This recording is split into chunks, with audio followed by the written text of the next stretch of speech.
오늘 말씀은 마태복음 7장 13절에서 20절까지입니다. 마태복음 7장 13절에서 20절까지입니다. 제가 가지고 있는 신약 성경은 10쪽입니다. 마태복음 7장 13절에서 20절까지 교독하실 때 제가 먼저 읽습니다.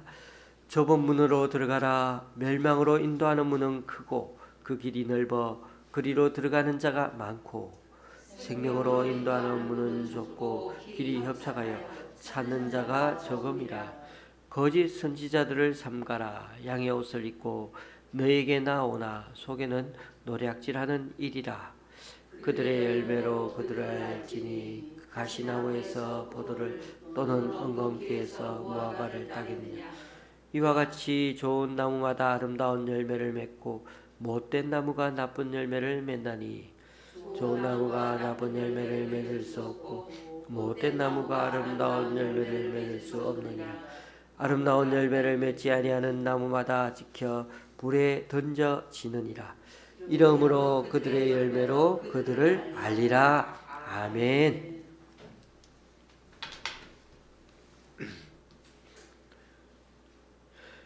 주일에도 말씀드렸지만 산상수훈은 예수님의 가르침심 중에 아주 핵심적인 말씀들입니다. 5장의 팔복 말씀을 기점으로 7장까지 산에서 가르치신 말씀인데 신학자들은 이것을 빗대어서 모세가 시내산에 올라가서 율법을 받으러 간 그 장면을 비교해서 그렇게 설명하기도 합니다. 시내산에서 율법을 주신 하나님이 다시금 이 땅에 오셔서 율법을 주신 원래 정신의 그 정신에 대해서 다시금 깨닫게 해주시고 새롭게 전해 주시는데, 그 말은 너희들이 시대가 흘러가는 가운데 너무 잘못 이해하고 있는 면들이 참 많다는 것입니다. 하나님은 이스라엘을 택하셔서 하나님의 백성으로 부르시고 난 후에 율법을 주셨습니다. 그러므로 이 율법은 하나님의 백성에게 주신 지침서이고 삶의 원리입니다. 이와 같이 신약의 예수님도 똑같이 팔복은 하나님의 백성에게 주시는 말씀이요, 자신의 죄를 회개하고 주님께 자신의 인생을 의지한 자에게 주시는 말씀이라고 하는 것입니다.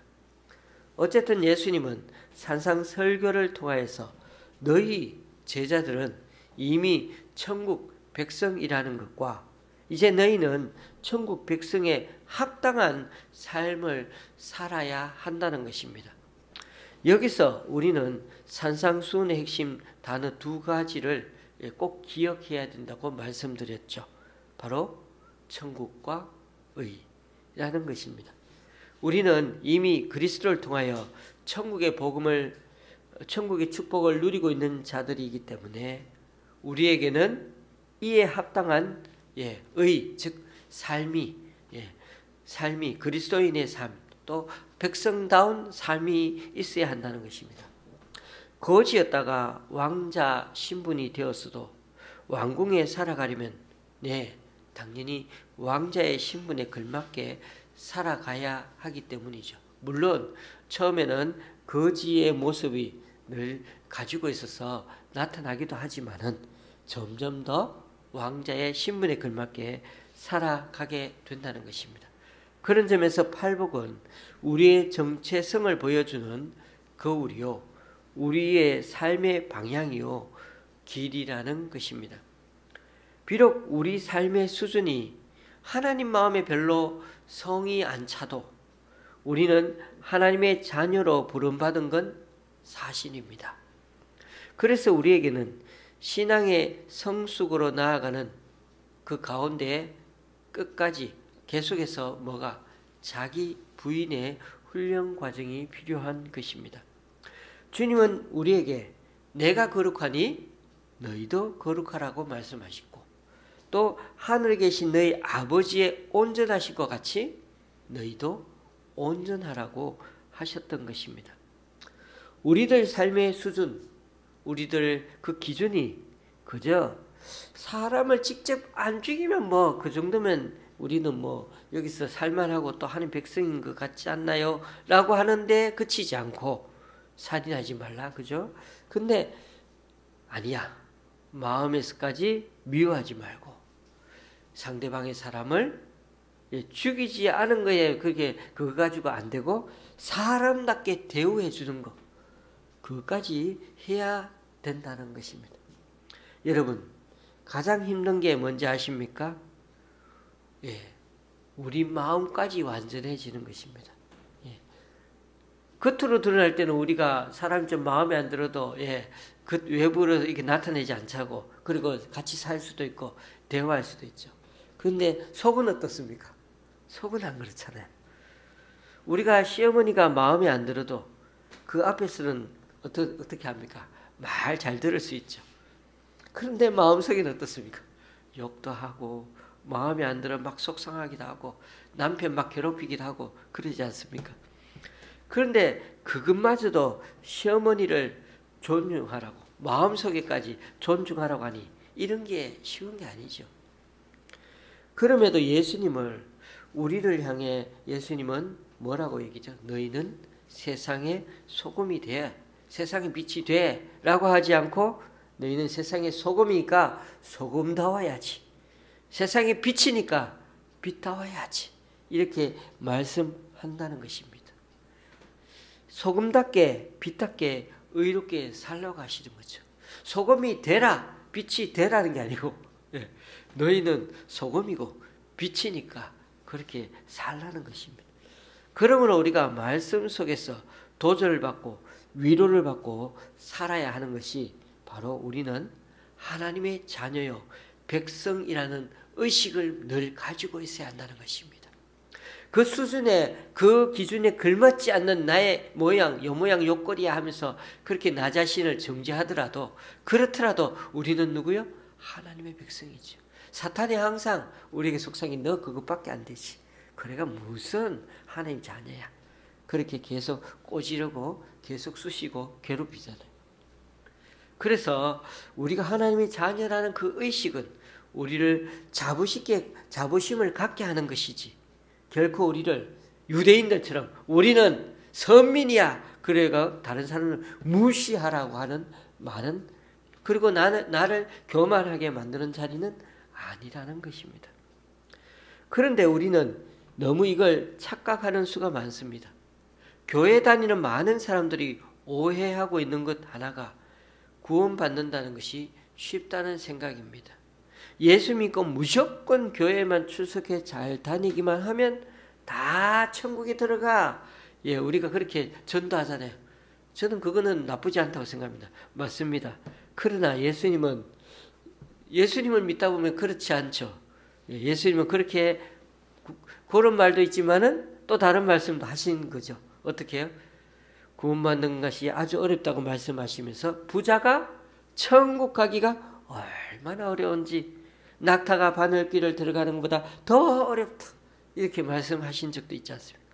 그리고는 예수님이 또 뭐라고 하시죠? 누구든지 나를 따라오려거든 반드시 자기 십자가를 지고 나를 쫓아야 한다고. 아이고 힘들어요. 그렇죠? 그래서 오늘 말씀에도 보니까 뭐라고 또 나옵니까? 좁은 문으로 들어가라고 하십니다. 아니 넓은 문 놔두고 좁은 문으로.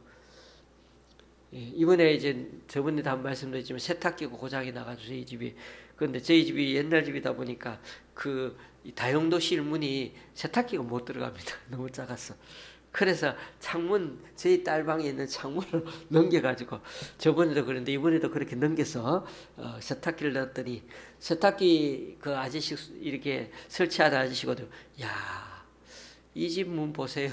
이런 집 문은 처음 봤습니다. 너무 좁다고 그렇게 얘기를 하시는 걸 들었는데, 어쨌든 천국으로 가는 문은 이처럼 좁은 문이라는 겁니다. 좁은 문은 누구와 함께 들어갈 수 있는 문이 아닙니다. 그 문은 어떻게 보면 바로 서서 들어갈 수도 없을 것 같습니다.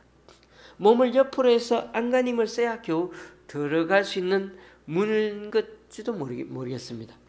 물론 그런 문은 짐을 지고 들어가거나 내가 가고 싶은 물건을 왕창 갖고 들어가는 것, 그것도 더더욱 불가능합니다. 예수님께서는 천국에 들어가는 문을 어떻게 보면 그런 좁은 문에 비유를 하십니다. 그 좁은 문이라는 것이 무엇입니까? 우리 인간들은 모두 죄인이요, 하나님 앞에서 선을 행할 수 있는 능력이 전혀 없다는 것입니다. 사람들이 얼마나 이 세상에 다양합니까? 그러나 얼마나 다양한 형편과 처지에 있습니까? 하나님께서는 모두 다 똑같이 동일한 문, 오직 좁은 문을 그래도 통과하라고 하십니다. 부자도 있고 가난한 사람도 있고 똑똑한 사람도 있고 여러 사람들이 있지만은, 그러나 하나님은 좁은 문을 통과하라고 요구하십니다. 사람들이 원하는 것은 어떤 거죠? 내 형편이나 특성을 좀 인정해 달라는 것입니다. 그리고 내 안에 있는 선한 가능성을 격려해주고 축복해 주어서 더 잘 살 수 있게 해달라는 것입니다. 그래서 나는 좀 더 그래도 좀 넓은 문으로 들어가게 해달라는 것입니다. 그러나 하나님께서는 그런 것을 인정하시지 않습니다. 누구든지 진정한 그리스도인이 되려면, 천국에 들어가려면 한 번은 꼭 무슨 길을 걸어가야 돼요? 자신의 죄 문제를 하나님 앞에 꼭 반드시 대면해야 됩니다. 자기를 부인해야 됩니다. 죄성을 있다는 것을 인정하고 하나님 앞에 내놓고, 하나님 도와주십시오, 하나님 해결해 주십시오. 여기서 죄성이라는 것은 행동을 말하지 않습니다. 우리 안에 있는 죄된 본성이죠, 성향이죠. 행동만 고치면 다 되나요? 아니죠. 우리 이 세상에서는 죄인들은 어떻게 합니까? 행동 잘못한 거 따져가지고 너 살인했지, 그렇죠? 너 뭐 죄졌지, 절도질했지, 그거 행동만 보고 집어넣어가지고 감옥에 가두었습니다. 그런데 그 사람은 어떻게 되죠? 나오면 또 죄를 짓습니다. 왜요? 그 안에 여전히 죄성이 남아있기 때문인 거죠. 그처럼 우리가 정말 우리 안에 있는 죄성을 고치지 않고는 여전히 자기 멋대로 살아가는 성향이 있다면, 마음속 근본이 바뀌지 않는다면 언젠가 죄는 또다시 행동으로 나타나기 마련인 거죠. 우리가 이 세상에서 정말 천국에 들어가려면 반드시 우리의 죄된 본성을 주님 앞에 내려놓고 해결해 달라고, 우리가 죄인입니다를 고백하지 않고는 우리는 절대로 천국에 들어갈 수가 없다는 것입니다. 예수님은 그리고 또한 좁은 문만 말씀하신 게 아니고 좁은 길도 말씀하고 계십니다. 한번 그 좁은 문만 이렇게 탁 들고 들어가서 그 뒤에 있는 게 이제 넓고 편한 길일 거야 하고 했는데, 아니에요. 끝까지 그 길도 들어가요. 좁은 길이. 좁은 문 속에 또 좁은 길이 있는 거예요. 어떻게 보면 우리의 사는 것은, 주님의 길을 따라간다는 것은 모든 것을 다 버리고 겨우 좁은 문을 통과해서 주님을 따라갔는데, 그 뒤에 난 길도 계속해서 그런 식으로 나와 있다면 생각해 보십시오. 계속 몸을 바로 하지 못하고 옆으로 해서 개걸음 하나씩 겨우 한 걸음 한 걸음씩 그렇게 억지로 걸어가야 하는 좁은 길이 있다면 여러분 가고 싶겠습니까? 그런 점에서 우리가 천국 가는 길이 그렇게 만만한 것은 아니라는 것입니다. 옆에는 넓은 길에서 막 친구들은 편하게 잘 달리고 있습니다. 뭐 이상하게 그 문에 있는 이 벽들은 아마 투명벽인지 모르죠. 옆에 있는 친구들은 막 넓은 길로 가고 있는 거예요. 잘 달리고 있어요. 자기는 아무리 열심히 걸어도 겨우 몇 미터도 앞으로 나아가지 못하는데, 천국으로 가는 길에는 텀이나 여유라는 게 어떻게 보면은 없을 수도 있습니다. 어떤 의미에서는 좁은 문을 통과하고 난 후에도 우리 그리스도인은 계속해서 누구와의 싸움, 무엇보다도 자기 자신과의 싸움이 더 치열하게, 유혹도 되고 또 내 속에서 또 여러 가지 그런 곤란을 겪을 때마다 우리가 더 주님 앞에 우리 자신과의 싸움에서 이겨나가야 되는 그런 싸움들이 남아 있다는 것입니다. 처음 예수님 믿을 때는 어떻게 보면 자기의 모든 것을 정말 눈물을 흘리고 자기를 부인하고 그렇게 주님 앞에 고백하며 출발할 수가 있었습니다. 그러나 어느 정도 예수님을 믿고 난 후에는 신앙생활하고 교회를 다니보니까 어느 정도 요령이 막 생겨요.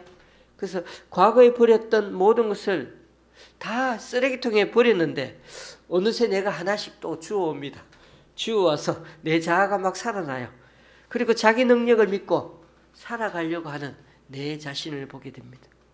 세상 자랑과 세상 방법을 동원해서 살아가려고 하는 것이 예수님을 믿고 있으면서도 교회 다니고 있으면서도 왜요? 세상에 사는 게 힘드니까. 그래서 하나님이 결코 원하시지 않는데도 요령을 부려서 조금씩 하면서 이래도 내게 무슨 벌 받는 것도 없네? 이래도 뭐 내가 좀 괜찮은 것 같은데? 이렇게 하면서 나도 모르게 요령이 생긴다면 그것은 결코 하나님이 원하시는 길이 아닙니다. 좁은 문 이후에 좁은 길도 계속해서 주님의 길로 따라가야 된다는 길입니다. 그래서 우리 주님을 따라가는 길은 처음부터 끝까지 예수님이 주시는 것으로 살아야 그게 진정 주님이 원하시는 길이라는 것입니다. 그렇다고 해서 우리가 가는 길이 아무 기쁨도 없고 이렇게 괴롭고 힘들기만 하다면 그렇다면 우리는 찬송에 부르는 기쁨과 감사가 넘칠 일이 없죠. 주님 안에서 평화와 주님 안에서 기쁨과 주님 안에서 그 좁은 길 가운데서 승리하는 모습들 그리고 그 가운데 감사하는 모습들이 경험하기 때문에 우리가 이 좁은 문과 좁은 길을 끝까지 걸어가게 되는 것입니다. 그러면 많은 사람들이 찾는 그 넓은 문은 어떤 문일까요? 누구든지 통과할 수 있는 문이죠. 이 문은 예수님 때문에 뭘 잃어버리거나 포기할 필요가 없이 그럴 거 포기할 것도 아무것도 없어요. 그냥 자기 가지고 있는 거 다 가지고 그냥 편안하게 세상에서 하던 그대로 살아가면 되는 것입니다. 세상에서 장관이면 그런데 이런 사람들이 만약에 교회에서 왔습니다. 세상에서 척척 박사인 사람이면 세상에서 어떤 그런 부자이면은 교회에 오면 어떻게 됩니까? 보통 우리는 대접을 해드립니다. 또 이렇게 인정합니다. 그렇죠? 그런데 이 문은 이렇게 우리가 이런 사람들을 인정하는 건 좋지만 그분들을 또 다른 격차가 나는 사람들을 위화감을 느끼게 만들고 또 자기를 자랑하게 되고 이런다면 이런 사람들은 넓은 문으로 가는 사람들. 교회 안에 나왔지만은 이런 사람들은 잘못하면은 넓은 문으로 가는 사람이 될 수가 있습니다. 물론 부자나 장관이나 박사라는 분이 다 이렇다는 말은 절대 아닙니다만은 그렇죠. 어쨌든 간에 우리가 많은 사람들이 넓은 문을 더 좋아할 경우가 많다는 것입니다. 구원은 받으면서도 어떻게 보면 이 세상에서 잃어버린 것이 아무도 없이 그냥 교회에서 편안히 다니고 예수님 믿고 천국 가고 싶어하는 것. 그런 사람들 훨씬 더 많다는 것이죠. 그러나 오늘 말씀해 보니 뭐라고요? 그 길은 멸망으로 가는 길이요. 실제로는 구원을 얻을 수 없는 길이라는 것입니다. 교회에 나와도 넓은 길로 가면 구원을 얻을 수 없는 길이라는 것입니다. 거기는 문만 넓은 것이 아니라 길도 넓습니다. 그러니까 그 길은 그 문은 세상적인 방법이 다 통한다는 뜻입니다. 그러나 예수님은 생명으로 인도하는 문은 좁다고 했죠. 협착하다고 했습니다. 그 길도요 그렇다고 했습니다. 천국 백성인 우리는 하나님 나라에 가기 위해서는 반드시 아닌 건 없습니다. 반드시 이 좁은 문, 이 좁은 길을 각오하며 가야 한다는 것입니다. 그러나 이 길은 혼자 가는 길이 아니고 반드시 주님과 동행하는 길인 것입니다. 오늘 말씀의 15절을 한번 보십시오. 거기 보니까 거짓 선지자들을 상하라고 합니다. 그런데 문제는 그 거짓 선지자가 어떻게 분간할 수 있습니까? 거짓 선지자인지. 가면과 위장을 하고 있어서 아무리 봐도 선한 목자처럼 보인답니다. 선한 양처럼 보이는 거죠. 이게 참 큰일이죠. 오늘날 우리에게 대표적인 이단을 들라면 신천지입니다. 누가 봐도 이단인 걸 아는데도 신천지에 빠진 사람이 얼마나 많은지 모릅니다. 그것도 아주 열렬하게 신봉하는 사람들이 대부분입니다. 가정을 등지고 살 정도로 정말 사회에 해악을 끼치는 사람들입니다. 요즘 신천지가 지금까지 좀 잠잠하다가 코로나 때 이제 코로나 풀리니까 또 신천지들이 많아요. 근데 코로나의 특성 누군가가 제보해 줬는데 에코백을 가지고 다닌답니다. 잘 보시고 에코백을 이렇게 들들 들고 다니면서 뭔가 끄집어내고 뭐 이렇게 하고 전하려고 하면 그 사람은 이단 중에 신천지라는 걸 기억하시면 됩니다. 자기네들에게 도움이 된다면 이 신천지는 정치가들하고도 손을 잡는 자들이 이들입니다. 이 신천지는 그래서 여전히 건재합니다. 이만희 교주가 벌써 나이가 92세, 92이에요. 그런데도 정정합니다. 우리 재판 받을 때는 휠체어 타고 마스크하고 이래 나오는데 지금도 정정하답니다. 그런데 왜 이렇게 사람들이 이단 같은 데를 잘 속을까요? 참 무섭습니다. 제가 아는 많은 중직자 자녀들이 여기에 빠져들어서 부모들이 자신들 생업을 중단하면서까지 자기 자녀를 구해내려고 얼마나 고생했는지 모릅니다. 악랄하더라고요. 그만큼 여러분 이단이 무섭습니다. 그 가정을 파괴시켜 버리기 때문이죠. 본문에 나오는 일을 보십시오. 양에게 가장 무서운 적은 이리이죠. 양들은 이리를 보면 본능적으로 도망을 치게 되어 있습니다. 그러나 만약 이리가 너무 머리가 좋아서 어떻게 양옷을 입고 나타나면 겉으로는 양과 같기 때문에 양들이 절대 의심하지 않고 함께 있을 것입니다. 그런데 당시에 이 예수님 당시에 기독교의 이름을 걸고 성도들을 미혹하고 교회를 혼란시키는 이단들과 거짓된 교사들이 있었던 것입니다. 그러니까 이 예수님 당시라고 말하는 것은 예수님의 이 마태복음을 쓴 마태복음 언제 썼을까요? 예수님이 돌아가시고 한참 뒤에 복음서는 여러분 놀라운 거는 서신서보다도 더 뒤에 썼습니다. 복음서가 먼저 쓴 게 아니고 서신서가 먼저 썼습니다. 그전에는 이 복음서는 다 구전되었죠. 제자들과 사람들이 다 복음을 전할 때 입으로 전했습니다. 그러다가 나중에서야 그 구전되던 것을 그렇게 글로 남긴 것이 복음서입니다. 그러니까 예수님이 60년, AD 60년, 70년 이때 이후부터입니다. 그러니 지금 예수님은 보통 우리가 AD 30년 정도에 돌아가셨다 이렇게 본다면 그러니까 30년 뒤에 40년 뒤에 이 말씀을 지금 전할 때 마태가 이렇게 성경을 쓰고 있을 때 이때 유대주의자들은 초대 기독교 안에서 오직 예수 그리스도를 통해 구원받는다는 이 이신 칭의를 거부하고 유대교의 할례 율법을 더 강조하는 그런 사람들이 나타나고 있습니다.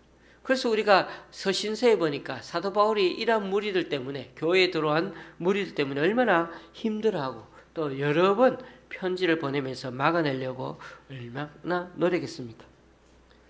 그래서 그 당시에 이런 율법주의자들이 결국 제대로 된 구원을 받으려면은 이 할례 율법은 절대로 양보해서는 안 됩니다 라고 그렇게 끝까지 물고 늘었었던 것입니다. 그래서 예수님이 6장에서 이런 사람들을 말한 바리새인과 서기관을 닮지 말라고 외식적인 기도를 하지 말라고 했는데 바로 이 본문이 어떻게 보면은 마태가 그 당시에 외식적인 그런 것을 강조하는 일부 유대주의자들 율법주의자들을 향해서 그 말씀을 남겨놓은 것이라고 봅니다. 천국 백성이라 하면서도 여전히 율법을 통해 구원을 이루어 가겠노라고 한다면은 결국은 바리새인 서기관들처럼 자신들의 의로 구원을 얻으려고 애쓰는 것이나 마찬가지가 되지 않겠습니까? 제가 뭐라고 했습니까? 우리는 하나님의 의로 구원을 받는 것이라고요. 단지 우리가 주님과 동행하면서 주님을 따라가려고 애쓰는 것이 바로 구원의 길이요 십자가의 길이고 좁은 길이라고 말씀드리는 것입니다. 그러나 구원의 처음과 끝을 우리 주님이 다 이루어 주셨다는 이 사실은 변함이 없다는 것입니다. 우리는 주위에서 처음에는 아주 성경적으로 참 신앙생활도 잘 시작하고 그렇게 구원의 길을 걸어가는 것처럼 보였는데 나중에 어느 정도 성공하고 난 후에는 그 사람이나 사역이 점점 변질되어 타락하는 그런 목사님이나 또는 사역자들이나 또 그런 주변에 있는 사람들을 보면서 그런 또 여러 중직자들을 보면서 결국 이 세상에는 어느 것도 믿을 수 없다는 식의 해위주의에 빠지는 사람들을 많이 보게 됩니다. 유명한 목사님들이 나중에 보니까 끝이 안 좋아요. 그런 일들 볼 때마다 참 나도 저 목사님 설교를 참 좋아했는데 아이고 어떡하지. 어떤 분은 요즘 그런 분들이 많습니다. 이 교회 저 교회 다 다녀보았지만 결국은 다 똑같더라. 가난한 성도가 많이 늘죠. 하나님은 믿는데 나 교회는 싫어 하는 사람들이 점점 늘어나고 있다는 것입니다. 그래서 여전히 신앙이 자라지 못하고 침체된 상태에 있는 분들이 있습니다. 여러분, 누가 참 신앙인의 삶을 사는지 여러분은 우리 눈으로 보면 알 수가 있습니까? 교회 생활을 꾸준히 잘하면 그분이 정말 참 참 신앙인입니까? 그 가족을 만나거나 주변 사람들에게 물어봤을 때, 그 회사 동료들에게까지 물어봤을 때, 그 사람에 대해 좋은 평가를 내리는 사람이었는지를 한번 살펴보십시오. 저는 그런 사람을 그렇게 모든 면에서 균형을 잘 잡는 사람들 잘 만나지 못했습니다. 교회에서는 평판이 좋은데 꼭 회사 사람들에게는 악덕사장이라고 하는 사람들이 들어있더라고요. 집에서 가족들에게도 꼭 그렇게 썩 좋은 평가를 받지 못하는 사람들도 있더라고요. 이런 걸 보면 사람들은 잘 썩이기도 하고 또 잘 썩습니다. 왜요? 우리는 어찌되었든 사람들에게 잘 보이려고 늘 꾸미며 살려고 하지 않습니까? 그러나 딱 한 분, 하나님만은 속일 수가 없지요. 그래서 예수님은 열매를 보면 뭐라고요? 그 나무를 알 수 있다고 말씀하십니다. 우리에게 신앙이란 것은 눈에 보이지 않는 것이기 때문에 사람의 겉모습만 보아가지고는 알 수가 없다는 것입니다. 그래서 우리는 천국 백성인지 아닌지는 마지막 심판 때에 가서나 알 수 있을 거라고들 다 생각합니다. 그런데 예수님은 이 세상에서도 그 열매를 보면 구별이 된다는 것입니다. 그런데 예수님은 이 열매를 얘기하시면서 나무를 먼저 말씀하시네요. 열매가 그 사람의 행위로 드러나는 것들이라면 나무는요, 그 사람의 됨됨이를 말합니다.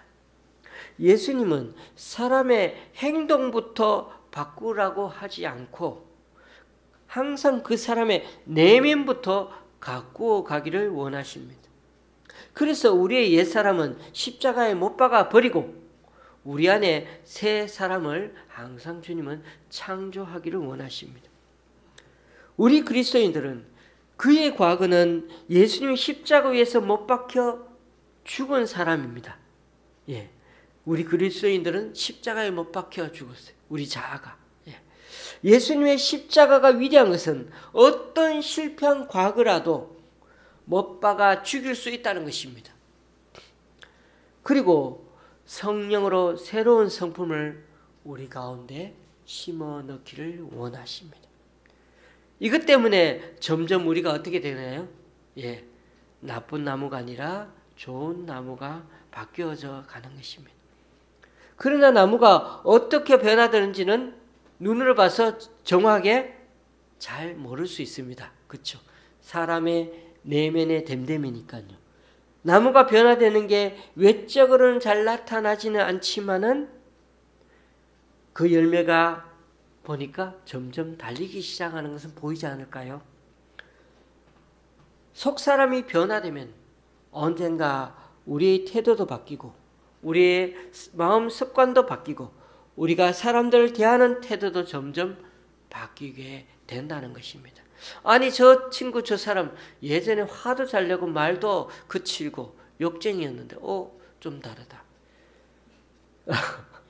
제가 이 예화를 이제 준비하는데 갑자기 생각나서 말씀을 드리는데 제가 중학교 때 우리 반에 이게 짱이 있었습니다. 주먹계.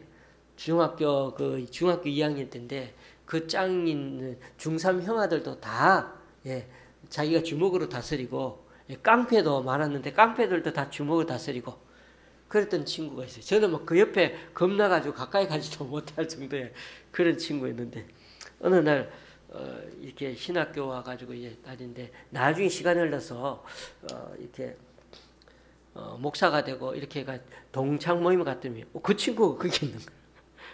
그 친구가 선교사가 된 거예요. 얼마나 놀랐는지. 그래서 지금은 막 제가 그 친구한테 야 그렇기도 하고 반말도 하고 너무나 마음이 편한데 그때는 상상을 할 수가 없었는데 근데 그 친구가 변화됐어요. 보니까 어머님이 아버님이 모태신앙 이 친구가 모태신앙이었던 것. 그렇게 깡패짓을 하다가도 어느 날 신앙이 변화되고 그래서 이제는 중국의 선교사로 그렇게 삶을 바꿔 살게 된 것이죠. 그래서 그러한 사람을 보면서 참 저렇게 변화될 수 없을 것 같은 사람도 어느 날 떡하니 제 눈에 친구가 돼가지고 지금 그 친구가 180이 넘는데 저희 교회도 왔는데 얼마나 제가 막 그 친구는 좀 이 털이 크다 보니까 말도 짧고 말 한마디 한두 마디가 무거워요. 그 말은 별로 안 하는데도 그래도 그런 친구가 참 저희 교회로 해서 기도해주고 또 하니까 얼마나 마음이 참 녹아나고 참 그런데 그래서 그런 이 마음이 생각나니까 이처럼 주님이 역사하시면은 어떠한 모습도 변화되게 된다는 것 그것이 그 친구를 보면서 제가 생각이 났습니다. 예수의 영이신 성령님이 우리 안에 오셔서 이제 우리 안에서 두 가지 의지가 싸우게 됩니다. 하나는 육신의 의지요, 다른 하나는 성령의 의지이죠. 한 사람 안에서 우리 안에서 늘 두 의지가 싸우면서 결국은 점점 성령의 의지가 이겨내기 시작합니다. 서서히 죄의 세력을 굴복시키게 하고 우리가 양심에 굴복하죠. 성령님이 우리 양심에 계셔서 우리 양심에서 말씀하시는 우리가 잘 깊이 양심에 우리가 늘 귀 기울이면서 순종하기 시작하면 이런 놀라운 역사가 조금씩 우리 삶에서 일어나게 되는 것입니다. 이것이 바로 오늘 말씀이 얘기하는 열매의 문제입니다. 가시나무가 포도를 맺는 것과 진짜 포도나무가 포도를 맺는 것 어떻게 구별할 수 있습니까? 저는 사실 이 두 나무를 못 봐가지고 모르겠지만 가시나무는 사람이 볼 때와 보지 않을 때가 다르다 합니다. 사람이 볼 때는 포도를 걸어 놓는데 사람이 없으면 어느새 가시가 나옵니다. 그런데 진짜 포도나무는 사람이 보든지 보지 않든지 언제나 그 자리에는 포도나무 열매가 있는 것입니다. 물론 포도나무도 어릴 때는 가시나무처럼 보일 수가 있습니다. 그래서 예수님께서는 밭에서 어떻게 해요? 가라지를 뽑지 말라고 하시죠. 왜냐하면 보리나 밀도 어릴 때는 가라지처럼 보일 수가 있기 때문이죠. 그러나 어느 순간부터 사람이 정말 점점 변화지기 시작합니다. 나이가 먹을수록 연륜이 깊을수록 주님 앞에 말씀에 더 순종하면 할수록 우리의 심령이 변화지기 신당하는 거예요. 그리고 우리의 입술도 말도 변화되게 되고 성질도 급하던 게 바뀌어지게 되고 다른 사람들 대하는 것도 어느 순간부터 온유해지기 시작하는 것입니다. 이것은 단순히 부드러운 것이 아닙니다. 사람이 하나님 앞에서 한번 기가 확 꺾인 것을 말하는 것입니다. 그전에는 자기가 하고 싶으면 다 했는데, 근데 겉으로는 부드러워도 안에는 굉장한 자기 고집이 있었는데요. 그러나 일단 하나님 앞에서 언젠가 한번 탁 꺾이니까, 꺾인 후에는 자기 마음대로 모든 것을 하지 못합니다. 우리 아이들이 자라날 때 엄마가 언젠가는 한번 벼르죠. 애가 저도 잘 모르겠습니다. 한 4-5살 되나요? 이때 애의 기를 꺾어야 됩니다. 고집을 꺾어야 됩니다. 이때 못 꺾으면은 항상 부모가 자식에게 치고 살아야 된다는 말이 있지 않습니까? 어쨌든 간에 어느 순간 우리가 자기가 하고 싶은 거 다 하는 굉장한 고집이 있는데, 이것이 주님 앞에서 만나서 결국은 넘어지고 항복하는 그 순간에 있을 때, 그럴 때 그 다음부터 자기의 삶이 하나님 앞에 조금씩 기다릴 줄 알게 되는 것입니다. 그리고 그 다음에는 자신이 이전에는 그 성질 급해서 자기 뜻대로 살았는데, 이제는 하나님의 뜻을 찾으려고 애를 쓰게 된다는 것입니다. 그래서 가장 중요한 것은 자신에게 점점 하나님 뜻이 중요하게 된 것이죠. 이것이 성경이 말하는 달라진 열매, 우리들 삶에 나타나는 열매이죠. 그래서 우리는 어떤 사람의 결과를 주위에서 잘 살펴볼 필요가 있습니다. 저 사람이 어떻게 달라지고 있는지를 말입니다. 그리고 처음 그리스도 앞에서 죽는 것이 그렇게 중요합니다. 그렇게 죽지 않으면 언제까지나 가시나무이고 엉겅퀴입니다. 하나님의 백성인 것 같은 흉내는 낼 수는 있지만은 조금 형편이 나아지면 그 안에는 뭐가요? 우리가 옆에 살면 에이 저 사람 변한 거 없네. 교만함이 막 꽃을 피고 열매를 맺는 것 옆에 다 볼 수 있거든요. 아, 저 사람 에이 바뀌지 않았네. 10년 20년 지나가 우리가 누군가를 새로 다시 만날 때가 있지 않습니까? 에이 똑같네. 이럴 때가 많잖아요. 죽을 때 확실하게 죽어야 하나님의 무한한 능력이 그 가운데 경험하게 되고 공급받을 수가 있는 것입니다. 결국 살고자 하는 사람은요, 죽는 거죠. 그리고 그리스도 안에서 자기를 죽이는 사람이야말로 진정 성령의 능력을 더 충만히 공급받게 된다는 것입니다. 말씀을 마칩니다. 마태복음 5장에서 7장까지 계속되는 예수님의 그 산상설교에서 두 종류의 반응에 대한 교훈으로 이제 긴 말씀의 끝을 맺습니다. 예수님은 말씀을 듣고 그대로 행하지 않은 자는 모래 위에 집을 세우는 어리석은 자이고, 반면에 말씀을 듣고 행하는 자는 반석 위에 집을 세우는 지혜로운 자라고 하십니다. 예. 겉으로 봐서는 반석인지 모래인지를 잘 몰라도 나중에 집을 지어가면 언젠가 어려움 당해보면 안다는 거죠. 또한 모래 위에 세워진 집은 비가 오고 바람이 불 때는 무너지지만, 반석 위에 세워진 집은 비가 오고 바람이 불더라도 무너지지 않는다고 말씀하십니다. 이것은 말씀을 듣는 것만으로 만족하는 자는 불완전한 신앙을 가진 자라는 말씀과 같습니다. 그래서 개인이나 가정에 어려움이 오면 자기 신앙을 제대로 지키지 못한다는 것입니다. 반면에 말씀을 듣고 그대로 행하는 자는, 여러 번 행하고 또 행하고 그렇게 말씀대로 살아보려고 몸부림친 사람들은 어떠한 어려움을 만나더라도 그러한 경험의 결과로 하나님께 맡기니까 말씀대로 순종하니까 되더라는 그 놀라운 경험들이 있었어. 신앙이 흔들리지 않는다는 것을 보여줍니다. 그렇다면 우리가 말씀을 듣고 순종하는 자가 될 수 있는 길은 그 말씀을 하시는 분을 바로 이해하고 바로 알고 전적으로 그분을 믿고 신뢰하는 것에 달려 있습니다. 그분을 믿지 못할 것 같으면은, 그분을 신뢰하지도 않고 그분의 말씀에 순종하지도 않고, 근성을 듣고 근성을 나가겠죠. 우리가 하나님의 아들인 예수님을 우리의 구원자로 알고 그분을 신뢰하면 할수록 그분의 말씀에 순종할 수가 있게 되는 것입니다. 그러나 예수님을 탁월한 서기관이나 바리새인의 어느 사람으로 인식은 하는데, 그저 도덕률을 잘 가르치는 교사성도 아주 잘 가르치는 대단한 분이구나, 랍비구나, 이 정도로만 안다면 우리는 그분의 말씀을 순종하는 데까지는 나아갈 수가 없는 것입니다. 여러분, 요즘은 우리는 인터넷을 통해 참 많은 분들의 설교를 마음껏 골라서 들을 수 있습니다. 어르신들은 아시겠지만 옛날에 어땠죠? 막 젊을 때는 그 말씀을 들어 심리, 이 심리 엄청 걸어가서 그 밤늦게 돌아오고 걸어오고 그렇게도 많이 했죠. 그렇게 해서 은혜로운 말씀이라고 그렇게 찾아가 들었지만, 근데 오늘날은 너무나 편안하게 집에서 다 들을 수 있습니다. 문제는 그 말씀에 순종해서 살려고 하는 사람들은 어떻냐 이거죠. 말씀을 많이 들을 수는 있는데 그 말씀대로 살려고 하는 사람들은 참 적다는 생각이 들지 않으십니까? 안 그렇다면 오늘 이 한국교회가 넘쳐난 수많은 설교들 내에서 더 너무나 풍성해져서 온 세상이 벌써 뒤집혀졌어도 몇 번 그렇게 됐어야 되는데 말입니다.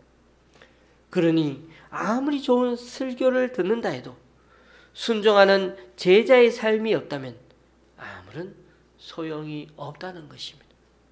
오늘 이 시대에 예수님이 다시 오신다 하더라도 사람들은 여전히 변화되지 않고 강팍한 사람들로 그렇게 가득 차게 될 것입니다. 부디 저와 여러분은 주님의 말씀 앞에 늘 겸손한 마음으로 순종하려는 마음으로 받아들일 수 있기를 바랍니다.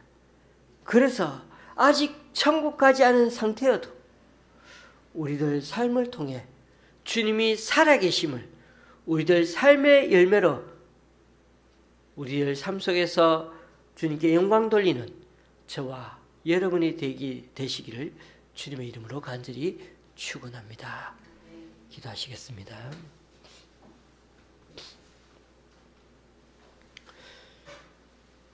주님, 산 위에 제자들을 부르셔서 긴 시간 동안 제자들에게 전하신 말씀을 다시금 묵상해 봅니다. 비록 2000년 전의 말씀이지만 세상의 소금, 세상의 빛으로 부르신 그 주님의 음성에 응답하며 살아가는 우리들이 되게 하여 주옵소서.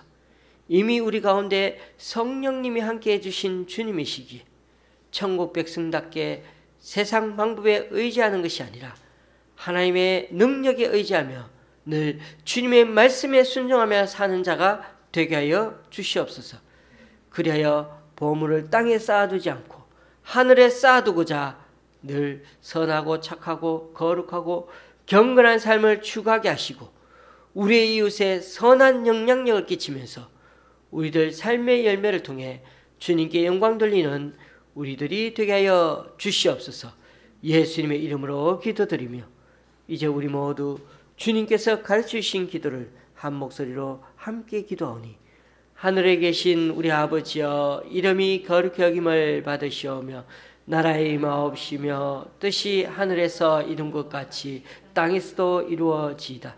오늘날 우리에게 일용할 양식을 주옵시고 우리가 우리에게 죄 지은 자를 사하여 준 것 같이 우리 죄를 사하여 주옵시고 우리를 시험에 들게 하지 마옵시고 다만 악에서 구하옵소서. 대개 나라와 권세와 영광이 아버지께 영원히 싸움나이다. 아멘.